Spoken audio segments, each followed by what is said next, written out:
안녕하세요. 둥지TV의 신법사 저스틴입니다. 비자를 준비하시는 분들이 가장 두려워하는 것은 당연히 비자 거절입니다. 오늘 영상에서는 LMI와 워크퍼밋의 대표적인 거절 케이스에 대해서 알아볼 예정입니다. 과연 어떤 경우에 거절이 많이 나고 이 거절을 막기 위해서는 어떤 준비를 해야 되는지 오늘 영상에서 자세히 알려드리도록 하겠습니다.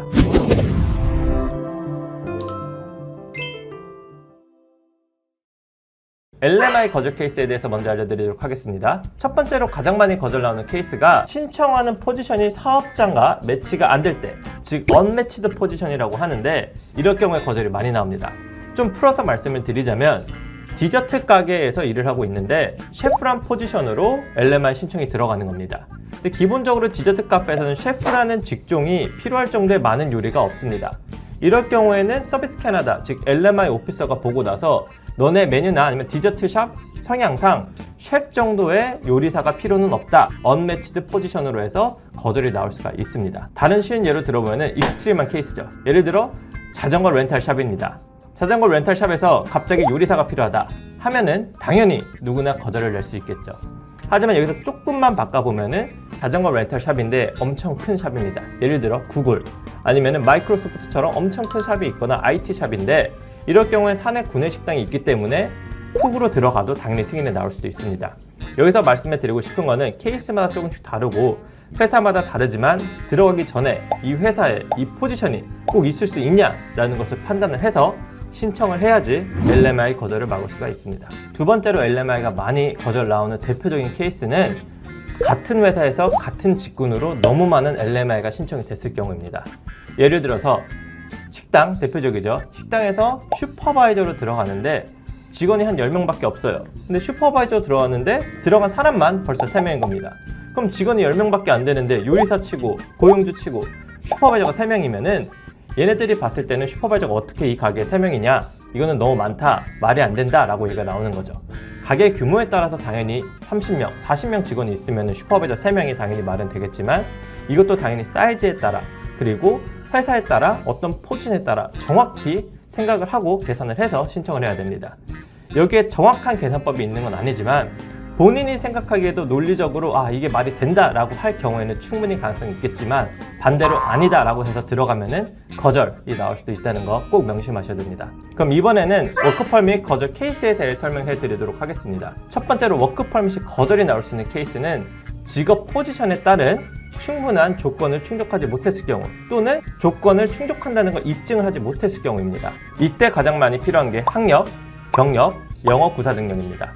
예를 들어 내가 LMI 매니저 승인이 나왔습니다. 매니저 포지션으로 워크퍼밋을 받으러 국경을 갔는데 심사관과 인터뷰 도중에 충분한 영어 구사 능력이 되지 않는다면 심사관이 봤을 때는 이 사람은 LMI는 받았을지언정 이 포지션으로 일을 할 수 없을 것 같다라고 얘기를 할 수가 있습니다.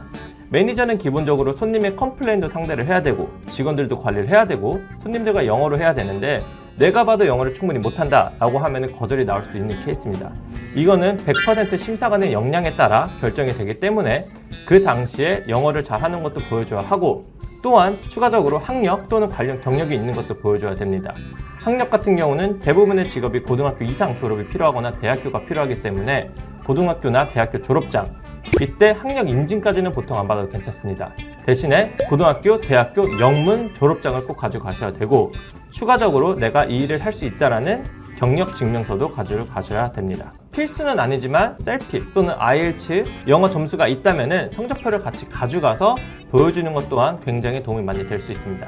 두 번째로 워크퍼밋이 많이 거절 나오는 케이스는 현재 비지터, 즉 관광비자로 계신 분들이 보더에 가서 워크퍼밋을 받으려고 하면 거절이 나오는 경우가 종종 있습니다. 캐나다에 관광비자로 오래 계셨던 분들은 보더를 가게 되면 기본적으로 보더에 있는 심사관들이 의심을 갖고 시작을 하게 됩니다. 어떤 의심이냐? 혹시 불법적으로 일을 하진 않았는지 라는 의심을 하기 때문에 캐나다의 비지터로 최소 6개월 이상 지냈던 분들 또는 6개월 지내고 관광비자를 또 한 번 연장을 했던 분들에 대해서는 6개월 동안 무엇을 했는지 관광비자를 왜 연장을 했는지에 대한 충분한 이유를 설명을 해야 됩니다. 마지막으로 워크퍼밋이 가장 많이 거절 나오는 케이스입니다. 제일 중요합니다. 대부분의 워크퍼밋을 신청하는 분들은 당연히 경력 증명서를 준비를 해서 신청을 하게 됩니다. 국경을 가든 공항을 가든 또는 온라인으로 신청하든 경력 증명서는 거의 필수입니다. 하지만 이 경력증명서가 진짜라는 것을 꼭 증빙을 해줘야 됩니다.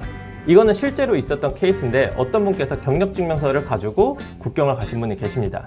하지만 이 경력증명서가 얘네가 봤을 때 이건 누구나 만들 수 있지 않냐, 이거를 보증할 수 있는 서류를 갖고 와라. 예를 들어 세금을 냈던 서류 또는 계약서, 아니면 월급이 들어왔던 통장 명세서, 아니면은 일했던 사진이라도 찾아서 달라고 한 겁니다. 그때 이분은 당연히 관련 사진이 있기 때문에 보여드리고 승인을 받아서 들어왔지만, 없을 경우에는 거절이 나올 수도 있다는 부분 꼭 명심을 하셔야 되고, 경력증명서뿐만 아니라 경력증명서를 서포트할 수 있는 추가 서류도 꼭 같이 준비를 해야 된다는 점 명심을 하셔야 됩니다. 어느 까다로운 심사관을 만날지 모르니 가능한 한 많은 서류를 준비해서 제출하시길 바라겠습니다. 이런 케이스 외에도 거절 사유는 이민관에 따라 다양하기 때문에 LMI와 워크 퍼밋에 대한 개념을 확실히 이해를 하고 준비를 해야 합니다. 아직 잘 모르시겠다면 신법사의 LMI 영상을 정독하고 오세요. 오늘 영상이 도움이 되셨다면 구독, 좋아요, 댓글 잊지 마세요. LMI와 워크 퍼밋의 거절은 대충만 피하면 된다.